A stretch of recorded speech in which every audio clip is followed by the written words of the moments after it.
première génn. su ma génnee rek mu may ree. sa premier génn. lu mu may ree. loolu génne. Aba du loolu de Aba dafa am ci ay code yu mu doon teg. xam nga dama ñëwul fii saa yi dàq ma dellu. waaw ndax affaire yi. waaw saa yi day jékki-jékki rek moom da commencé politique yooyu noonu. waaw déedéet mani ki nga xam ni. dafa prouvé. waaw ak ki nga xam ni élève la du benn de. du benn de. mais nag Aba man neex waxuma loolu sax man tey bu ma sax retaan te damaa mer. waaw lu tax. Aba xalaas première émission fait divers au Sénégal. dëgg la de. prix bu nekk ñu am ko. RFM première rajo. RFM première rajo. man passe partout. numéro xalaas bi. may toog muy téléphone bi di yàqu. 77 lan la. 157 17. mais fi ñu toll nii ku la ci woo xam nga gars yi dañ may woo. duñ ma jot dañ may woo duñ ma jot. ñu foog ni man maa du jël fekk téléphone baaxul. wax ko Assane Gueye wax naa ko fi nag de Papa Mara Dieng sa diggoon na ma téléphone. Baan Assane Gueye du ko jënd. non mais Baan Aba ni mel ci dëkk bi. Baan El Hadj du ko jënd xam nga lu tax. xalaas réew mi ko bëgg. waaw El Hadj du ko jënd xam nga lu tax. ba ma ñëwee xalaas ñaari fan laa fi def. ma fan la parce que na ngay duggee ci mbedd meeg baan fu mu mënul dem nga fay dem ak yu ne nga koy lijjanti. léegi nag xalaas bi warta am problème mu ki yor numéro xalaas bi nga xam ni mooy 77 150 17 17 bi nga xam ni mooy faj soxla yi xalaas dimbal nañ fi ay nit xalaas réglé nañ fi ay problème ay ci biir ay sëy ak ay famille ak yooyu donc problème loolu laay gérer nii xam nga parfois nga dóor ñu naan daa mën a dóor fekk du dóor pour sa soxla da ngay dóor pour askan wi parce que tey l'homme passe partout bu amee numéro askan wi lañ ci dimbali amul biraan amul dara ci weekend bii laa wax ci weekend bii du ma def lundi xalaas te amoo portable yaay wax téléphone bi nga bëgg lundi du ma def xalaas te amoo loolu moom man kay ñàkk laay bañ man naay wuyu rek joxuma la iPhone bu bees tàq dafa yàqu ba xam nga man bu ñu war a def xam nga lu ñu war a def man 1 an bi dañ ci war a def téléphone 3 fois parce que man sama portable bi chaque 2 minutes li muy jot ci appel ak ay message loolu kenn da ko attan amul biraan amul dara ku weekend bii laa wax weekend bii dama aalu bu l'homme passe partout amul téléphone xalaas lundi du am ñaari téléphone ñaar yow dama génne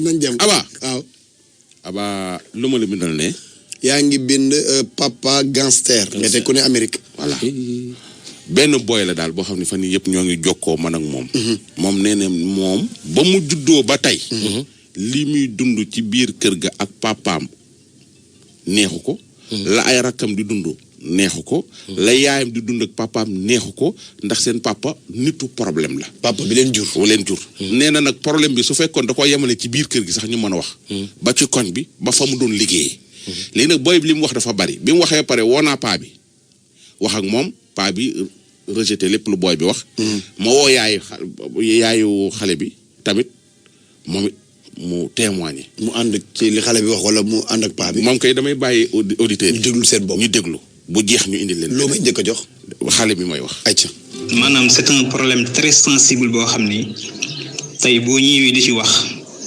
xam nga mën nañu yow da ngay xam nga xawee sa sutura famille mais dafa am lu xew ci dëkk bi maanaam bëri na ay jéey yu am ci réew mi yoo xam ne ay problème yu yàgg moo koy indi yoo xam dañ koy bayal te africain dafa nekk koo xam ni surtout sénégalais dafa mën a bayal dañuy bàyyi ba dara am ku ñëw ku nekk di wax alors que loolu mën nañ ko régler une bonne fois pour toutes man nag problème bi ba la bëgg expliquer dafa nekk problème boo xam ne dafa nekk suñ problème suñu digganteeg suñu papa suñu dañoo nekk ak suñu papa boo xam ni depuis bi ñu juddoo ba léegi mën naa ne ci ay problème lañu mus a dëkk waaw ci ay problème lañu mus a dëkk parce que maanaam dañoo juddu bi ñu nekkee xale problème yooyu daan nañ ko gis mu koy def ñoo xam ne ay mag lañ daan nekk ci kër gi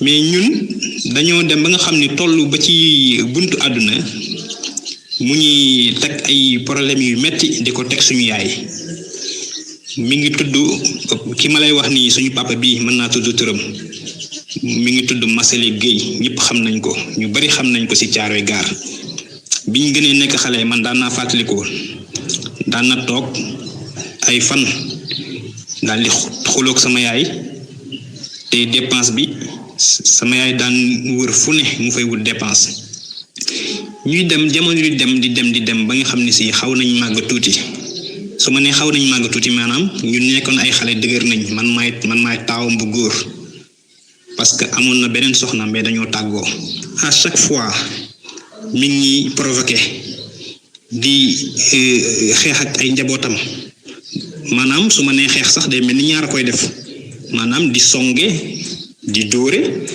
xamul ngay góor xamul ngay jigéen te li koy def loo nag nit ñi nee nañ ñii nee nañ maanaam loo xam ne àndul ak sagoom ñii nee nañ li muy def xam na ko mais dafa maanaam day tëb di dóore man mii mus na ma mbëkk ba sama bëñ wadd te mujjul fenn parce que bi mu mbëkkee jéem ma koo wax dara jéem ma fayu sax jéem ma def lenn parce que dama xam ni waajur li naan waajur doj la yow doom ji xeer kii nga nen nga lii suñu cat lii suñu problème mais suñu waajur bu góor non seulement dimbaliwul ay doomam pour ñu tekki inscription école day jot sax du la inscrire xale yi moom mosuñoo xam ay xotti korite ak ay xotti tabaski ak yooyu mu dema dem nag ba nga xam ni man bi ma doon def terminal mu fexe ba créel ma ci kër gi parce que moom dafa mel ni boo demee yow ba nga xam ni toll nga buntu àdduna pour tekki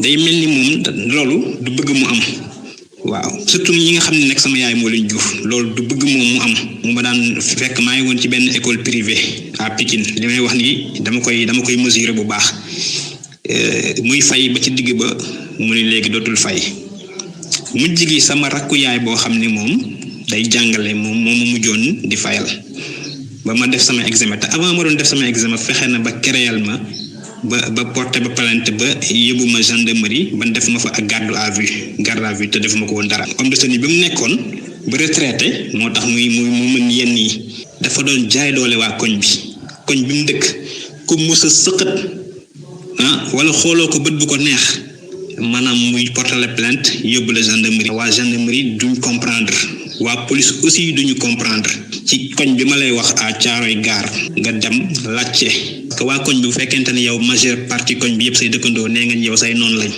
te ñoom wax dëgg yàlla defuñu la waxuñu la kon loolu il y a problème da nga koy def li ngay def say dëkkandoo moom ngay def sa jaboot di nga def sax say locataires yi nga xam ni da nga leen luye ci biir kër gi à chaque fois mi ngi ñuy provoqué ñun ay doomam xam nga 1 2 3 mu song la xeex di la dóor te doo mën a fayu boo demee ci mbokk yi ñun la waa waajur la da ngeen ni muñ.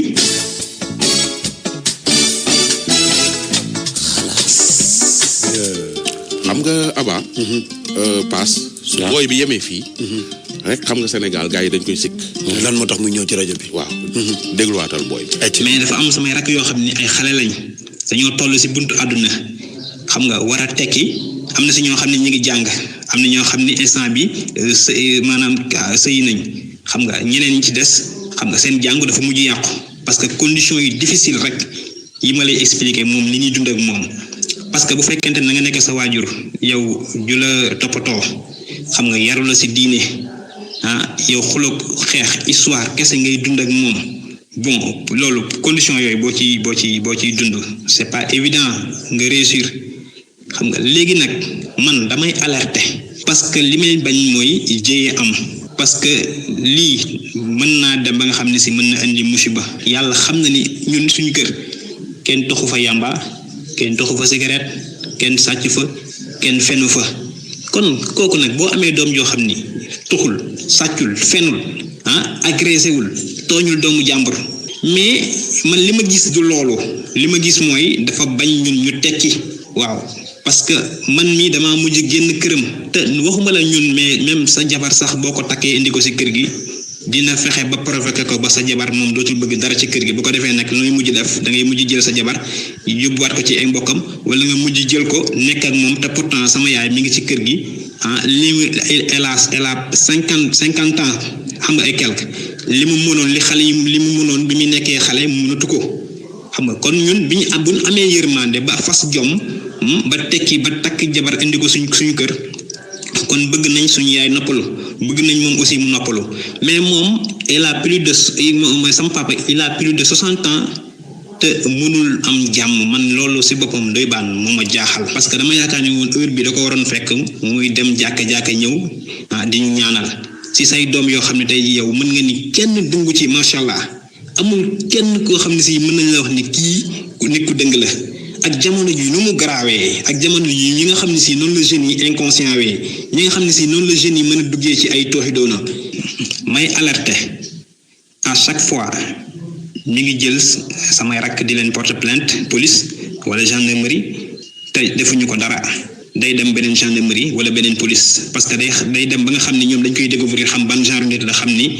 nitu histoire la lii nag may wax ni dama sës moo tax ma koy wax parce que kenn bëggul di wax dara ci sa waajur loo xam ne si lu safaan la dama ko denc ay at moi j'ai 33 ans te li may wax nii maa ngi koy dund depuis 23 ans maa ngi koy dund mbokk yi arrangé nañ ba sonn mënuñu si dara dëkkandoo yi arrangé nañ ba sonn mënuñu si dara waaw parce que moom si boppam moo mënul changer parce que ñun ak suñu yaay amuñu benn problème ñun ak suñu yaay comme ay morom dañoo nekk si jàmm sama yaay yërëm ñu gis nga sama yaay bu fa nit amee problème moom mooy jël problème yépp gàddu ko nga am lépp loo mën di am moom ngay gis sama papa da ko gis te pourtant mi ngi ci biir kër gi góorgóorlu naa ba yàlla di ma dimbali di ma suturaal li ma am maa ngi koy bokk ak sama yaay mais dama la bëgg wax ni même li muy am di ko jot location par mois boo xam ni boo ko doon comptabiliser dina mat 200 000 boole ko pension salaire du ko sax def ci kër gi. taay dañu saa nga privé leen dépense lu mat 1 mois je pèse bien mes mots 1 mois nga privé ko sa njaboot dépense ñuy débrouillé wu. am jom kese moo tax waa koñ bi sax xamuñu ñoom li ñuy dund. maanaam ñun ñëpp kenn ñàkk si jom. am na loo xam ni bu ko famille mënul régler man pour man sama xalaat. vraiment damay jàpp ni wax dafa jot parce que tey jii bu fekkente ni lim ma tëbee woon mbëkk ma sama bëñ wadd bu fekkente ni par exemple tey seytaane dafa bëri doole événement yooyu amaat na lu ne mën na fay xew parce que réew mi ñu ngi gis lu ne ñu ngi gis lii kii dóor na kii mu dee kii def na lii kon nag yooyu laay bañ moo tax may alerter.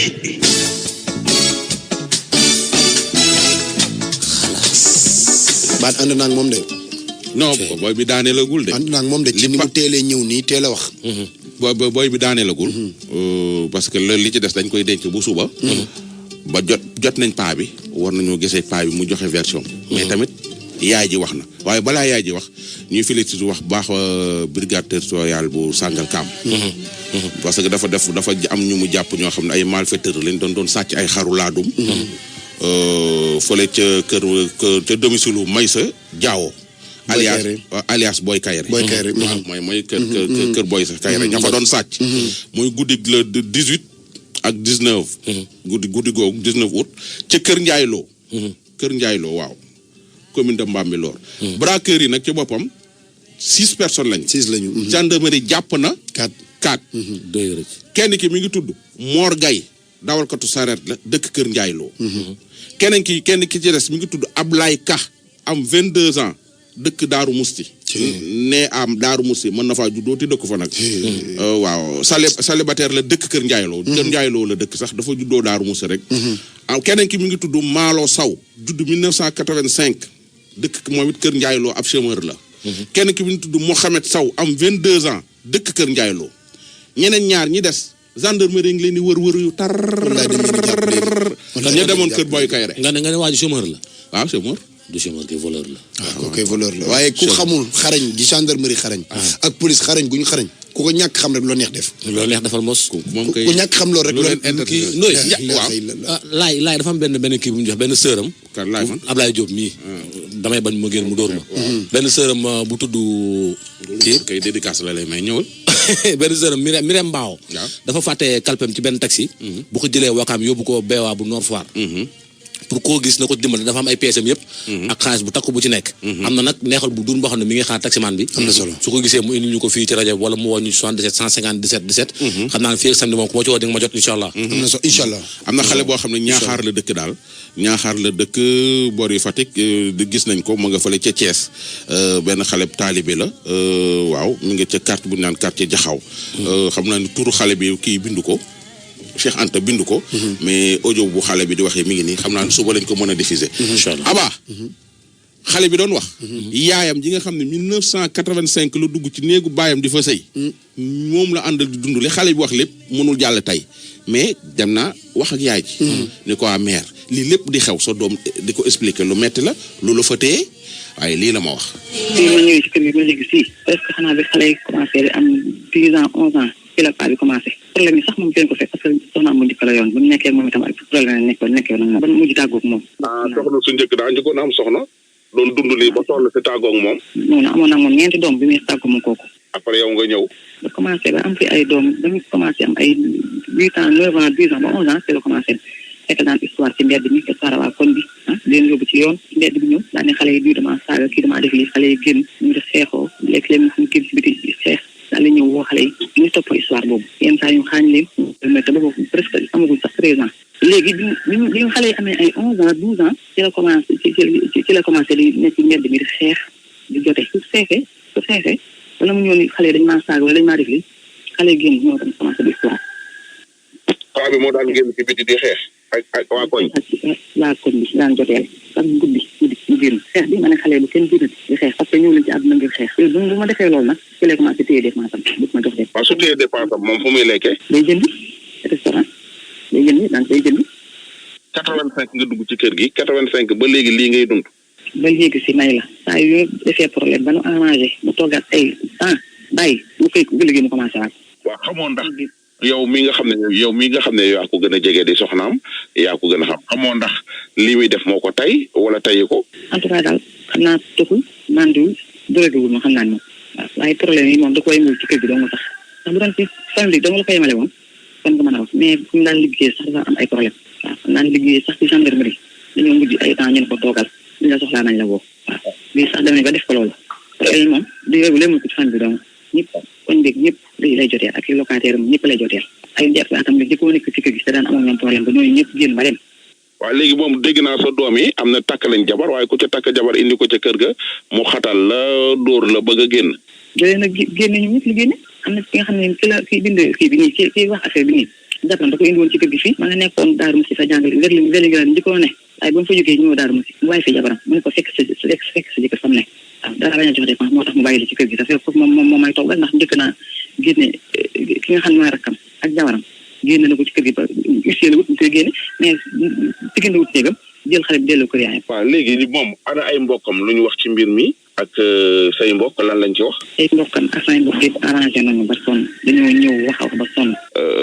yow léegi yow lan moo la fa téye parce que laaj boobu laaj naa ko sa doom bi lan moo la fa téye ginnaaw am nga borom kër ju mel nii amoo jàmm say doom amul jàmm waa koñ bi amuñu jàmm yow lan moo la fa téye. ñi ma fa téye woon mooy famille bi ba ma fa téye woon ndax suma dem naa fi ñaari yoon ñuy wax arrangé ma dellusiwaat ma ci kër gi. léegi boo gisee sama doom ñëw ci rajo boobu di wax day wut wàllu ndax famille bi wax nañ imaam yi wax nañ dëkkandoo yi wax nañ mbokk bu ñu am ñoo taxul ñu ci dara léegi nag bëggul ñu nag dem nag ba dee am ndax dégg nañ ba tàyyi bàyyi rey na doom wala ndey wala doom rey na bàyyi te su loolu amee loolu lépp sama koo lay dellu këpp ak sama njaboot du wéy du jébaane ko du leen wala loolu ñu wut ndax am na ci am ak ku am dak am na ci ñoo xam ne ay chauffeur lañu bu ñu leen dimbali woon ñu génn liggéeyi wuti fi ñu dëkk bàyyi ko këram ndax lépp jàmm rek. yaa ngi ci biir kër di sëy ak moom ba léegi yéen a ngi sëy ba léegi nii ko en tant comme jëkkër ak jabar. ñu maa ngi ci kër gi waaye su ma génnee kër gi ñaari fan ko ñettal moo dégg yóbbu na xale yi gendarmerie naan dañ may dóor dañ may saaga dañ may def dañ may def laa commissaire bi mu leen yóbbu nag day commissaire u gan ak police bu bees xamuñu ko mais yéen ci def yëpp moom xam nañ ko moom sax dafay néegam man ma am sama néeg. daal de fi mu nii da ngeen a nekk nii rek mais comme nekkatu leen daanaka doon nekkatu leen ay jëkkër ak jabar. déedéet parce que damaa sonn ci loolu ndax saa yu lu ma woon a def rek ko sama njaboot bu ñu ñëwee bu ñu waxee ma bàyyiwaat bi yoon nag damaa jël sama décision ndax bëgguma leen waaw bëgguma xaar ba leneen am ñu naan yéeg laa moo tax man daal damaa bëgg a génn kër gi ndax mu ngir am jàmm sama njaboot am jàmm daal naa am jàmm sama njaboot am jàmm rek ndax fi ne damaa sonn te li may dund mu continuer wóorut waaw xale bi ñëwul ngir yàq deru bàyyam ñëwul ngir jéebaane ko dafa ñëw ngir wut wàllu te bàyyi ko këram ndax jàmm rek am mais nit fu mu ne ba am fa fanweeri at ak nangam di yor sa njaboot ba sañoon dafa génn waaye lépp lu am te moo jàmm moo dara ak mbokk yi mënuñ ci dara wax nañ ba sonn mënuñ ci dara xamuñu ko tooñ ko fayo lañ xam boo kii rek ñu daal di commencé def na nii bàyyam te fekk na booba la bàyyam def waxuñu ko te ba pare boo fa toogee bu yàggee leneen lu raw bu na fa am léegi yëpp nag sa kaw loolu nag la ñuy daw moo tax ñu fii waaye du leneen.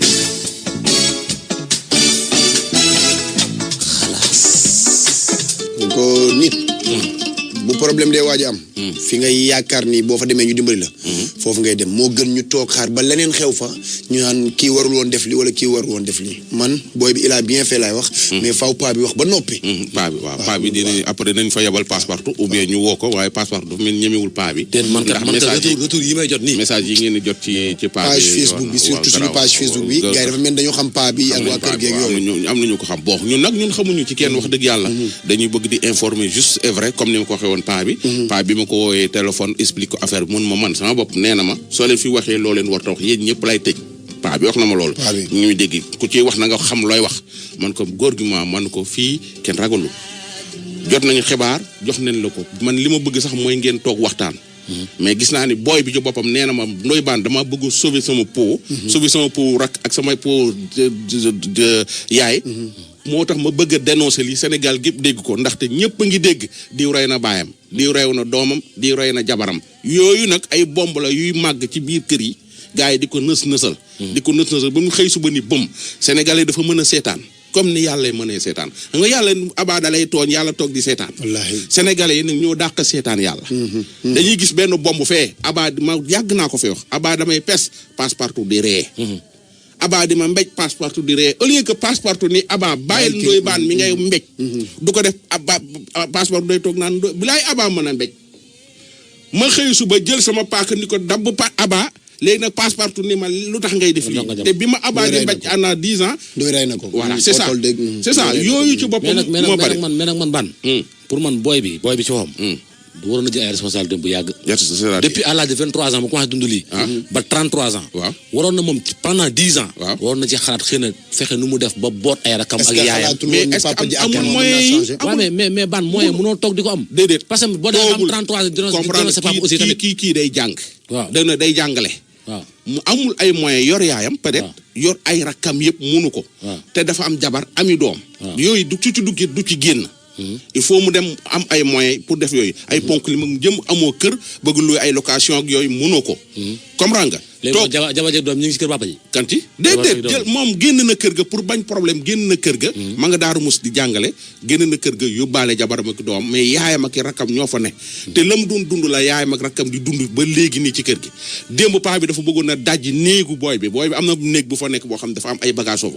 booy bi dafa bëggoon a paa bi dafa bëggoon a dajji bagage yooyu sànni bagage booy bi ci biti yaay jee ci opposé wu. mais nañ génn bàyyi ko këram.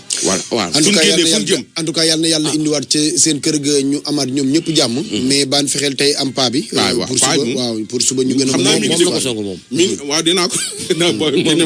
paa bi toujours ma déglu maa ngi koy waxaa woowaat woowoon naa ko barki démb woo ko démb ñu ngi koy wut suñu buntu pour que rek mu mën a leeral askan wi te paa bi ñu xamal ni ko àdduna amul solo nit amul lu njabootam. mais tamit maire yi dañuy wax ak ñoom da ngeen yor sa doom ju góor fayal comme njàng utal ko tur yor ko ba màgg ba nekk magum jëmm sa seetloo booyu góor yëpp su weeri dee suñu dee fayee ko 500000 dañuy jël 100000 francs jox seen yaay jël ñaari junni jox seen baay seetlu leen loolu su weeri dee góor ñi li ñuy jox seen yaay mooy ëpp li ñuy jox seen papa. lu tax loolu ba ñu laajee Seydina Mohamed. waaw ci diggante papa ak yaay. waaw yaay la wax ñetti yoon. waaw d'accord yaay la wax ñetti yoon. lii nga bëgg a yëgali tey mënoo ko. non waxul yaay la wax ñetti yoon mais waxul. non sa baay dundal la ba nga dundal li nga koy jox ay njógu gur